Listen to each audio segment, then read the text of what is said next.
still no cabinet. Still, it seems some kind of disagreement or negotiation around how many positions each party is going to get. Professor Sethulego Matebese is a political analyst at the University of the Free State. Professor, afternoon to you. So, everyone keeps telling us how happy they are to join the coalition government, but for the moment, they can't agree on a cabinet. How can we read what's really going on?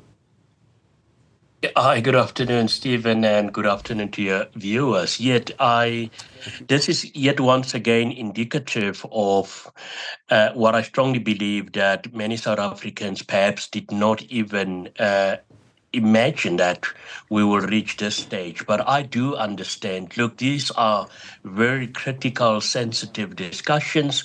And if you don't get it right from the outset, I strongly believe that it will be actually a futile exercise to go into this kind of whatever formation we call it, government of national unity. And perhaps that's why some parties are pushing hard to try and at least allow their voice to be heard. I mean, there's going to be a lot more pressure, I think, on all of the role players in this to announce a cabinet. Is it worth taking the time to get the cabinet right first? I mean, is that what you're suggesting? Yeah, a lot of is at stake. Remember, already most of these parties, in any case, I strongly believe, even during the afternoon of the elections or the day after, have already cast their eye on the looming local municipal elections.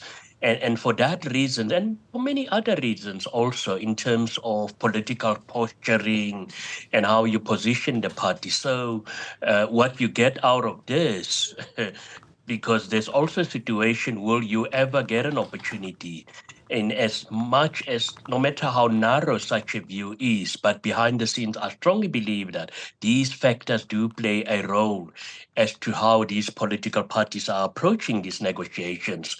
And yet again, it seems the lesson has not been learned by many, that place and put the interests of South Africans first and not narrow party ideologies or party interest.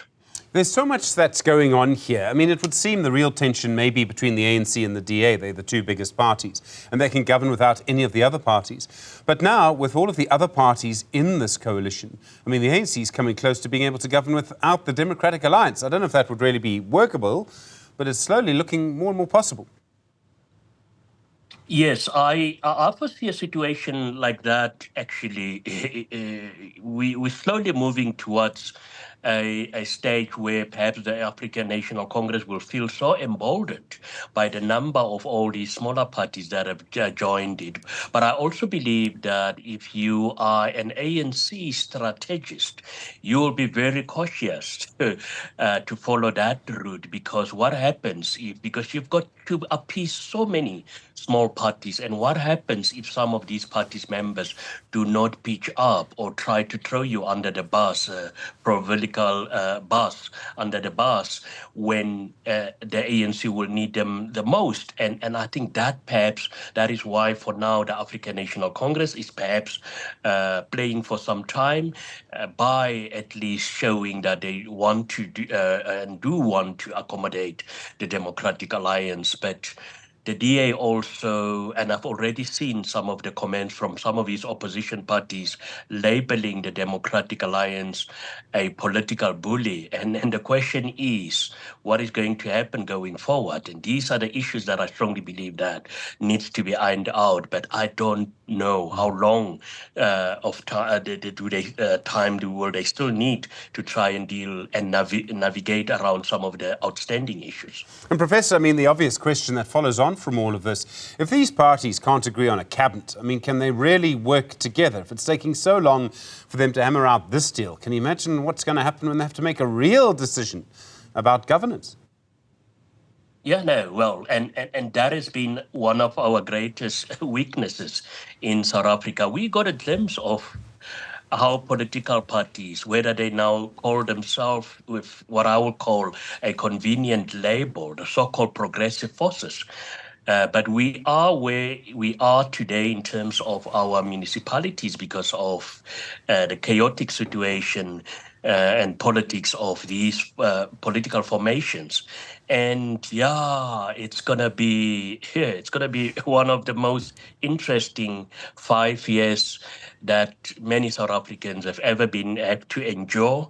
And the question just once again will be what is going to happen in terms of governance, in terms of service delivery, and the business, the primary business of our National Assembly, and that is to ensure that South Africans do get the services and oversight role that they're supposed to. And I can't see this happening if we battle. I mean, it's now almost 2 weeks now, 3 weeks after the elections, and we still battle just to come to an agreement to form a government. Professor Matebese, one of the things that negotiators will try and do is that as time moves on, the pressure shifts slightly. So at the very beginning, the pressure might be on the DA to agree. As things move on, it's the president, he's now taken the oath, he's now the president who needs a government. Maybe the pressure shifts more to be on him.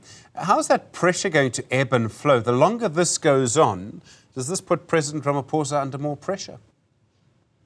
Well, it does, and whether it's now fortunate or unfortunately, it puts him under tremendous pressure, not from the opposition banks only.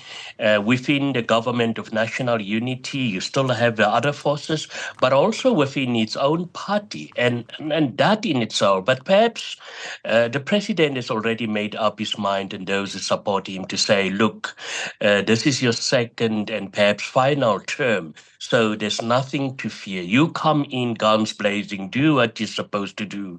If there are those who criticizes your leadership, let it be.